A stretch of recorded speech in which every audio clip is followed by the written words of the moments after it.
반갑습니다. 성도 여러분, 한가람 아침 묵상에 오신 것을 환영합니다. 코로나로 인해서 우리가 대면 예배를 드릴 수 없고 특히 매일 아침 드리던 우리 새벽 예배조차 드릴 수가 없어서 여러분의 영성 생활에 많은 제약이 있을 거라 생각하고 교회에서는 여러분과 함께 영상으로라도 함께 아침 묵상으로 말씀으로 하루를 시작하는 기회를 얻고자 이렇게 영상을 제작하게 되었습니다. 여러분 이 영상 많이 애용해 주시고 하루를 말씀으로 시작하시는 좋은 기회가 되시기를 바라고 소망합니다. 자, 오늘부터 우리는 마가복음에 대해서 한번 말씀을 살펴보려고 합니다. 오늘 본문은 마가복음 1장 1절에서 11절까지 말씀입니다. 먼저 제가 한번 본문을 읽어보겠습니다. 하나님의 아들 예수 그리스도의 복음의 시작이라. 선지자 이사야의 글에 보라 내가 내 사자를 내 앞에 보내노니 그가 내 길을 준비하리라. 광야에 외치는 자의 소리가 있어 이르되 너희는 주의 길을 준비하라. 그의 오실 길을 곧게 하라. 기록된 것과 같이 세례 요한이 광야에 이르러 죄 사함을 받게 하는 회개의 세례를 전파하니 온 유대 지방과 예루살렘 사람이 다 나아가 자기 죄를 자복하고 요단강에서 그에게 세례를 받더라. 요한은 낙대 털옷을 입고 허리에 가죽띠를 띠고 메뚜기와 석청을 먹더라. 그가 전파하여 이르되 나보다 능력 많으신 이가 내 뒤에 오시나니 나는 굽혀 그의 신발끈을 풀기도 감당하지 못하겠노라. 나는 너희에게 물로 세례를 베풀었거니와 그는 너희에게 성령으로 세례를 베푸시리라.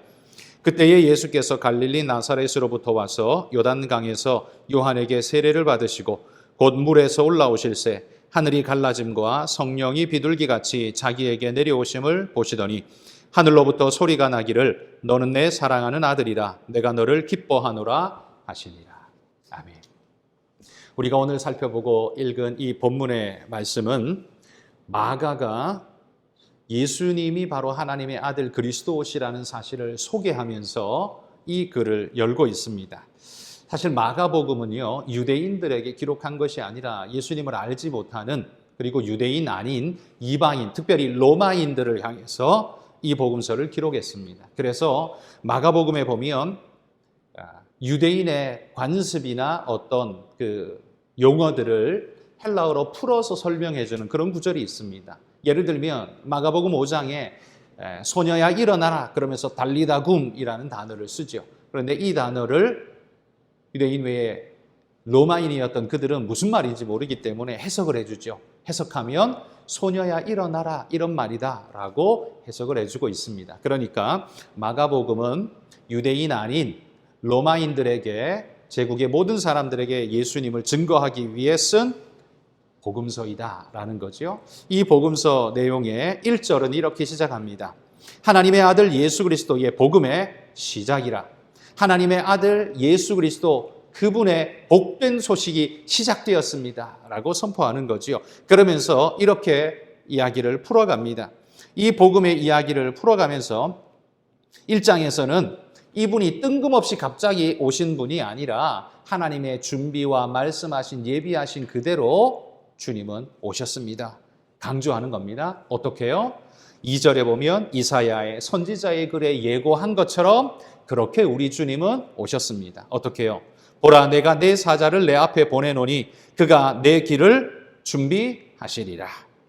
내 사자를 먼저 보내어서 주님 오실 길을 예비하게 하겠다라고 말씀하신 그 말씀대로 주님께서 오시고 그 오시기 전 예비자가 와서 이 모든 일을 준비했다는 거죠. 그럼 그 예비자가 누굴까요? 바로 3절 이후에 나오는 세례 요한이라는 겁니다.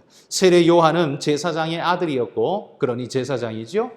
그에게 주어져 있는 탄탄한 미래와 철밥통과 같은 그런 그에게 주어져 있는 모든 걸 다 버리고 광야로 나가서 주님 오실 길을 예비하는 백성들의 마음에 회개를 선포하며 마음밭을 준비하는 그런 인물로 역사했다는 겁니다.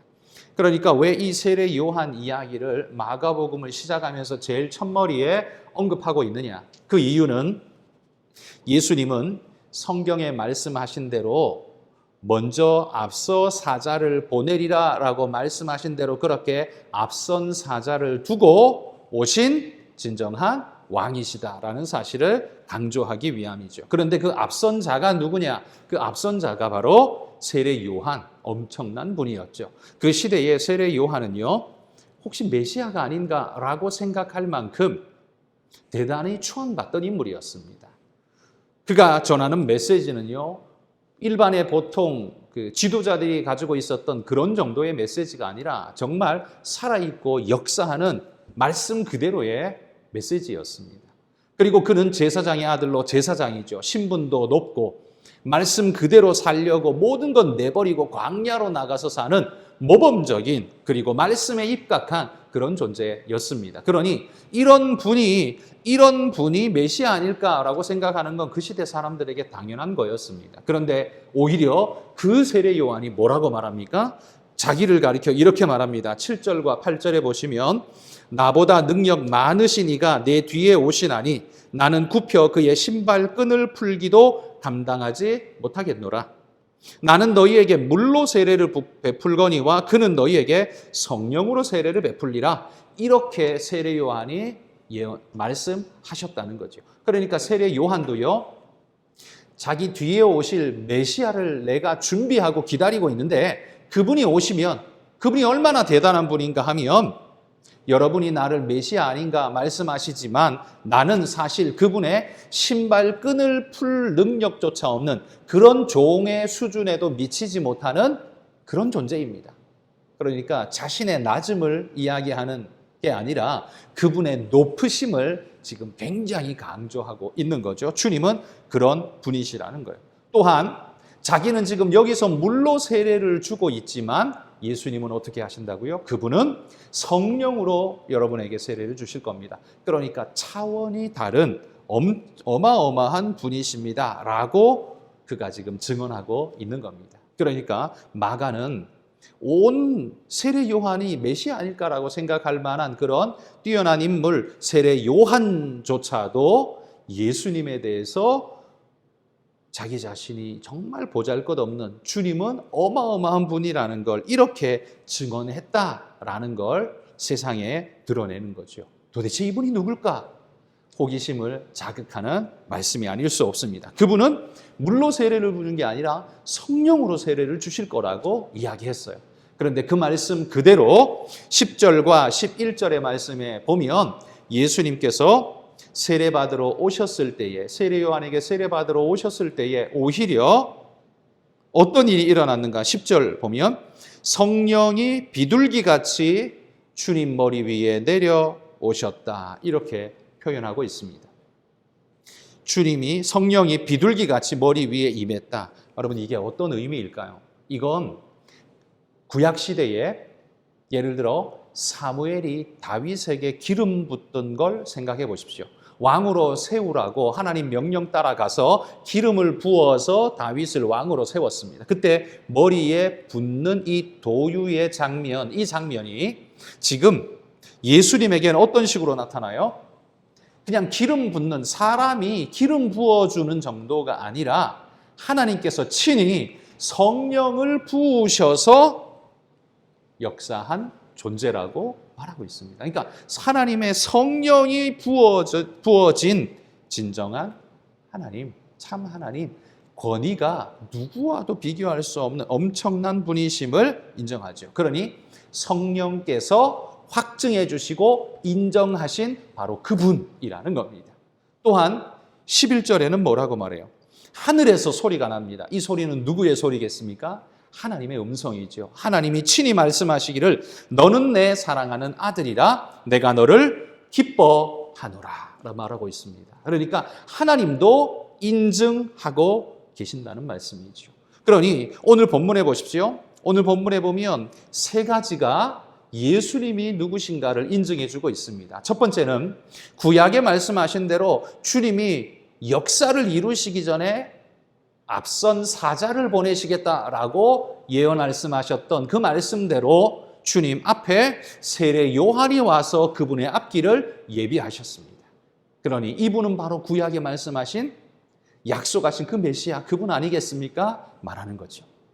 이런 인간적인 현실적인 증거만이 아니라 두 번째 증거는 성령께서 마치 과거에 기름 붓듯 그 모양을 연출해내고 계신 거죠. 성령이 비둘기같이 그분 머리 위에 내려앉았다는 건 하나님의 성령이 그에게 기름 부어졌다라는 이야기입니다. 성령을 충만하게 받으신 바로 그분.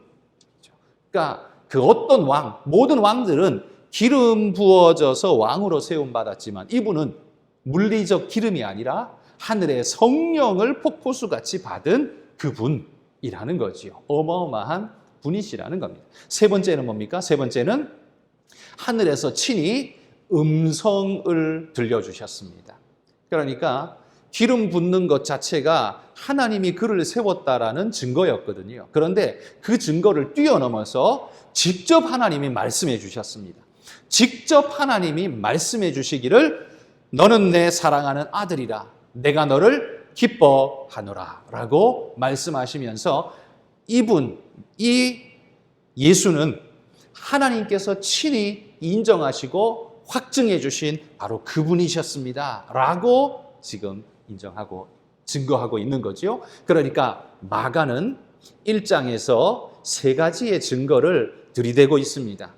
물리적 증거, 사람의 증거, 세례 요한, 그 위대한 세례 요한조차도 자신은 자기 뒤에 오실 주님, 메시아의 신발끈을 풀기조차 합당치 않은 존재일 뿐입니다. 우리 주님은 그렇게 위대한 분입니다 라고 인정했다라는 거죠. 두 번째, 성령이 하늘에서 기름 부으시는 것처럼 성령이 임하여 충만함을 덧입으신 바로 그분입니다 라는 증거. 세 번째는 하나님께서 친히 말씀하여 주셔서 확증시켜 주신 바로 그분.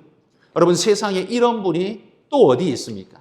세상에 주님 외에는 이런 확증을 얻은 분이 없습니다. 예수님은 세상이 말하는 4대 성인처럼 그냥 지식이 남들보다 특출나고 그래서 남들보다 뛰어난 삶의 흔적들을 좀 가지고 있어서 사람들이 높이 존경하여서 의미 지어주는 그런 존재, 그게 아니라요. 사람들이 알기도 전에 이미 하나님께서 확증해 주신 분이시다라고 마가복음 1장이 그렇게 문을 열고 있다는 겁니다.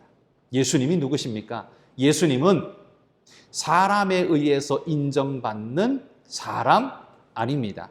하나님이 이미 사람들이 알기도 전에 하나님이 이미 예비하셨고 보내셨고 성령으로 기름 부으셨고 하나님이 하늘에서 음성으로 보증해 주신 바로 그분이시라는 겁니다. 그러므로 성도 여러분, 오늘 이 코로나 시대에 질병 때문에도 어렵지만 교회는 지금 온 세상으로부터 많은 어려움 공격을 받고 있습니다. 교회는 어찌 보면 굉장히 무기력하게 무너지는 모습을 보이는지 모릅니다. 그러나 교회는 그렇게 무너지지 않습니다. 왜냐하면 하나님의 공동체이거든요. 하나님이 붙잡으시는 하나님의 백성들이거든요. 하나님께서 우리를 지키심에 그 누구도 손댈 수 없다고 하신 말씀을 저는 확실히 믿습니다. 비록 우리가 좀 못난 모습 보이고 연약한 모습을 보여서 책망받을 수 있지만 본질적으로 교회는 그렇게 없어질 그런 존재들이 결단코 아닙니다. 하나님이 확증해 주시는 바로 그 공동체라는 겁니다. 그러면 우리가 오늘 이 말씀을 들고 어떻게 하루를 살아가야 할까요? 오늘 저는 이 말씀을 읽으며 두 가지로 이런 마음의 도전을 받습니다. 첫 번째, 마가가 이 복음서를 기록해서 예수님을 소개하려고 애를 쓰고 있는 것처럼 하나님은 나를 21세기에 지금 나를 이 땅에 보내셔서 살아있는 복음서, 하나님의 말씀을 증거하는 자가 되라고 하나님이 오늘 나를 부르고 계신다. 그렇게 생각합니다. 그렇다면 성도 여러분, 오늘 우리가 이 하루를 살아갈 때 내가 복음서처럼 내가 말하는 것은 복음서의 메시지처럼 되어지기를 바라고 내가 행동하는 것은 하나님의 말씀대로 구현하며 살아내는 삶처럼 살아낼 수 있다면 우리의 삶은 남들이 말하는 것처럼 먹고 살기 위해 사는 그런 존재의 삶이 아니라 복음서의 삶이 되지 않겠습니까? 저와 여러분이 바로 그런 이 하루를 살 때 복음서 같은 삶을 살아낼 수 있기를 바라고 소망합니다. 또 한 가지, 두 번째는요. 주님을 증거하기 위해 먼저 왔던 세례 요한을 보면서 큰 도전을 받습니다. 나는 세례 요한처럼 주님을 위해서 무엇을 드릴 수 있을까? 희생할 수 있을까? 여러분 한번 돌아보십시오. 세례 요한은요, 제사장 가문의 아들이었습니다. 그러니 그는 당연직 제사장입니다. 그러니 그는 도시 생활, 모든 사람들에 둘러싸인 도시 생활할 수 있는 사람이었습니다. 그런데 그는 지금 어디가 있어요? 광야에서 살고 있습니다. 그는 제사장의 아들로 좋은 음식을 먹고 비단 옷을 입고 살 수 있었습니다. 그런데 그는 지금 낙타 털옷 이런 옷이나 입고 흉측한 모습으로 몰골로 살아가고 있습니다. 그리고 메뚜기와 석청을 먹고 있습니다. 이런 천한 음식, 이런 낮은 음식을 먹고 살 존재가 아니었다는 거죠. 그런데도 불구하고 세례 요한은 자발적 헌신을 통해 주님을 위해 자기를 내어 던진 자발적 헌신자였다라는 겁니다. 세례 요한은 또한 미래가 탄탄대로 보장되어 있었습니다.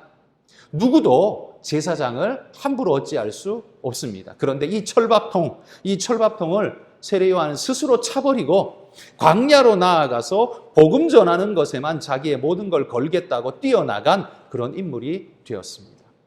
성도 여러분, 오늘을 살아가면서 이렇게 한번 자기에게 되물어 보십시오. 나는 주님을 위해 내 오늘 하루 24시간 중에 30분이라도 주님을 위해 내 시간을 드렸는가? 드릴 각오를 하고 있는가? 혹은 드리고 있는가? 한번 질문해 보십시오. 그것을 낭비라고 혹시 생각하지 않습니까? 하나님 앞에 기도하는 30분을, 그리고 하나님 앞에 성경 읽는 그 30분을 혹시 낭비라고 생각해서 이거 말고 내가 다른 걸 하면 훨씬 더 효과적일 텐데라고 생각해 본 적 없습니까? 주님 앞에 헌금을 드리면서 이 무슨 낭비인가? 여러분 혹시 이렇게 생각해 본 적 없으십니까? 여러분, 세례 요한은 결코 그러지 않았다는 겁니다. 오늘 이 하루를 여러분 살아가시면서 내가 살아있는 복음서가 되는 삶을 살겠습니다. 여러분 그렇게 결단하고 믿음으로 살아가실 수 있기를 바라고요. 또 하나는 주님을 위해 오늘 하나님 나는 무엇을 포기하고 헌신해야 할까요? 주님 앞에 물으시면서 정말 하나님의 마음에 기쁘신 뜻대로 여러분 헌신하며 믿음으로 살아가시는 그런 믿음의 귀한 일꾼들이 되시기를 주의 이름으로 축복합니다. 한번 기도하겠습니다. 하나님 감사합니다. 오늘 이 아침을 깨우며 주님 앞에 말씀으로 시작하기를 갈망하는 우리 성도들, 오늘 하루를 살아갈 때 삶의 모습이 정말 복음서, 살아있는 복음서와 같이 주님을 증거하는 그리스도의 향내를 나타내는 그리스도의 편지가 되는 아름다운 삶을 살아낼 수 있는 믿음의 존재가 되도록 인도해 주옵소서. 또한 이런 삶을 위해 내가 주님께 무엇으로 헌신하고 희생할 수 있을지 하나님 그렇게 결단하며 믿음으로 나아가는 모든 성도들이 될 수 있도록 하나님 축복하여 주옵소서. 사랑받는 우리 모든 성도들 하나님의 귀한 은혜로 충만해지기를 소망하며 예수님 이름으로 기도합니다. 아멘.